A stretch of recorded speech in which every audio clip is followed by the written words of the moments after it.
So um, I ended up in some relationships that I realized that I was just really looking for love. But because I didn't know how love was supposed to look, how it was supposed to be, I was in bad situations and ended up leaving those relationships. Every relationship I was in with a man, I left that relationship. Whenever it felt like it was too hard, I just got out. I just left because I felt like, I'm going to leave you before you leave me. And I believe that was my mentality. And I think that's the first time I've ever said that in my life, that I've thought those things, but I've actually said it. And so it's now me. I'm married to my current husband, and I've been with him since 2009. And my husband that I'm married to, I love him and he loves me. And I believe it's the first time that I've been with a man that I didn't have one foot out the door, or that I wasn't thinking in the back of my mind, I'm going to get out of this, that I actually love the person and the person actually loved me. And, not to say that our marriage is perfect, because there's no perfect marriage. And that's one thing I had to learn, because I'm not perfect, because my husband's not perfect. There's always going to be something. Okay. And the question is this person worth it for you to keep forgiving? Like, my husband has to keep forgiving me, and I have to keep forgiving him, whatever the issue is. Is the person worth it? And, one thing my husband and I share is, we've had some issues, things that we had to go through and had to overcome.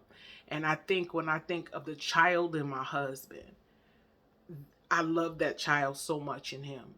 And I know that I needed so much love. And I think that what God did was put two people together who just needed so much love. And we love so hard and so strong that I don't want to leave that love, because I've never had that kind of real secure love that I really believed in before. And it's not easy, to kind of know what love is supposed to be and what it's supposed to feel like and be like, and I understand that love it has different chambers. It doesn't look this way or that way. It has many faces. Love does. But I'm 45 now, and I just, we have to address, especially those who are survivors of abuse, whether it's domestic violence, whether it's childhood abuse, whether it's in your teens or as an adult. We have to let those people, that person in us that experienced that abuse, we have to release that person. We've got to let that person go. We've got to, in order to move on, in order to live and not die and declare the works of the Lord, we have to dig deep inside and let that child cry. Let that child hurt. But also, as an adult, comfort that child. And I had to do that back in 2008, 2009, right before I even married my husband. And so for me, I had to cry that. I had to cry. I had to let her cry. I had to let her lash out. I had to let that child in me express the pain. And I thank the Lord that I was allowed to do that before I actually married my husband in July 2010. July 30th, 2010 is our American marriage date. And I think that's part of the reason why I can love my husband the way I do. That it's the way that I can love my children the way I do. A healthy love, not a worshiping love. Because at one point, I believe I did worship my children, my boys, Elijah and Isaiah. I worshiped them because their love was unconditional. I'm mommy, and so they loved me good, bad, left, right, ugly, fat, skinny, it didn't matter. My boys loved me, and so I just wanted to give them all the love that I never got.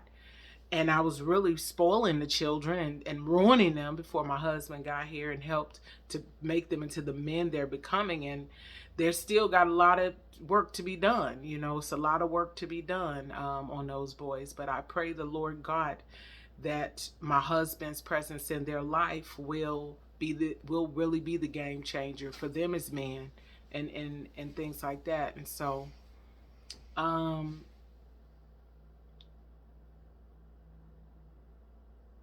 I think that also because of the love that I didn't get, I fantasize on things that love should be like. Maybe I'm a hopeless romantic. People can say that you're a hopeless romantic. You know, I believe in flowers. I believe in candy. I believe in notes. I believe in just surprises and things like that. I'm that kind of person. Because I didn't get it, the things that I was supposed to get as a child, I had to overcome a lot of trauma.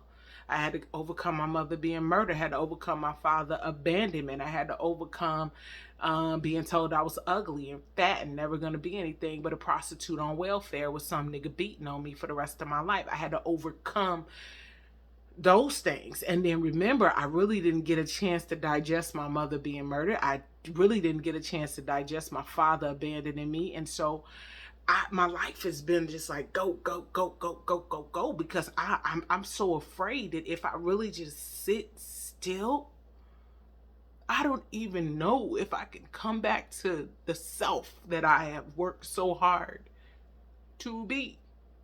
And so it's so difficult right now in my life at 45, in my middle age, so to speak, because I don't know what the next thing is. Only God knows. He's the creator of the entire universe. Only he who made me knows what's next for me. And if it wasn't for my faith in the Lord, if it wasn't for my faith in God and my trust in him, I have no doubt in my mind I would have been in somebody's crack house. I know I'm not crazy. I'm not stupid. I'm not perfect. I'd have been in somebody's crack house. Or if I was skinny enough, on somebody's stripper pole, or somewhere with 50 kids with some nigga beating on me that was prophesied for my life, I would have been in a crazy house somewhere, in jail. It's very possible that if I didn't have my faith in the Lord, that I would have been some very, very low places that nobody could have dragged me out of. But God is so good. He's so magnificent that he had a plan for my life, and it didn't matter how much I wanted to spoil it. God kept coming to get me. He kept calling me, saying, no, that's not what I have for you. I got higher for you. I got greater for you. Keep going. Just trust me. Keep going. And so, most people don't know every day, and God is my witness, every day I have to mentally want to keep going, I have to, even with my children around me that I love, my husband around me that I love, because they don't, they see mommy, they see wife, they see that, but I have to mentally get up in the morning, go before the Lord, and want to be here, to actually be on the earth and keep struggling. Because I don't think most people don't realize that when you're a product of abuse and things, especially sexual and all kinds of abuse, just to get up and want to keep going after, even through the healing, is a process. So imagine that on top of all of life's burdens and issues and problems and situations, good, bad, ugly.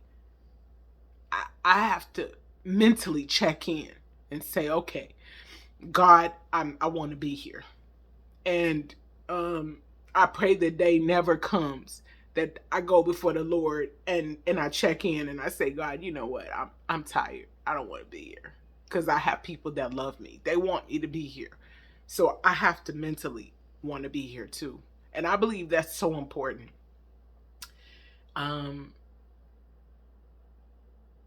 I've struggled because of searching so much for love. I've struggled with pride, arrogance, conceit, narcissism. I have to ask God to take that off of me every time. I with grandiose ideas of what life is supposed to be, things are supposed to be, and it's not easy. Every day I have to ask God to slay pride in me, slay narcissism, slay grandiose ideas, slay things in me that I don't sometimes don't even realize. Unless my husband may say, you know what, why you being like that, or why you acting like that, or I don't like that thing that you're doing. And I don't even know what he's talking about. He sees it, but I don't, because it's a part of me. And so I think for me, DMX is passing. May he rest in peace, because of all the struggles and the traumas. But I would say for 50 years, he checked in and he said, you know what, God, yeah, I want to be here. But the truth of the matter is, he was tired. He got tired. And people can say whatever they want, but he got tired. And the Lord knew that it was time to call him home. So may he rest in peace. I'm praying for his family. May they live in peace. May the Lord bless his income and everything that's going to come behind his death, that his family will be blessed behind it, that they will receive exceedingly abundantly above all they can ever ask or think, because of the work that he did in this life and the good that he did in this life. Nobody's perfect. He did his dirt. We all have done our dirt. But I want to pray for his family, and I want to pray for all of the abused children out there, all of us survivors who just have to wake up and check in every single day and thank the Lord for another day. So I know personally that DMX's faith was his life. It was everything to him, even through all his shortcomings. And my faith is everything to me, because I know it is that faith that wakes me up and gets me up to say, Lord, I'm here. I'm ready to check in this morning. And so thank you so much for listening to this video. Thank you so much for supporting my YouTube channel and my endeavors. And just God bless you and your family. God bless America. God bless our nation. And God bless and deliver the abused children of this world, because there are a lot of children out here being abused. And one thing that I've always wanted to do is be used by God to help our children, whether they being abused through their natural parents, foster care, or any part of this world. But that's God's job. All I'm supposed to do is show up, be here, do my part, do as he has directed me to do, and everything else is up to him.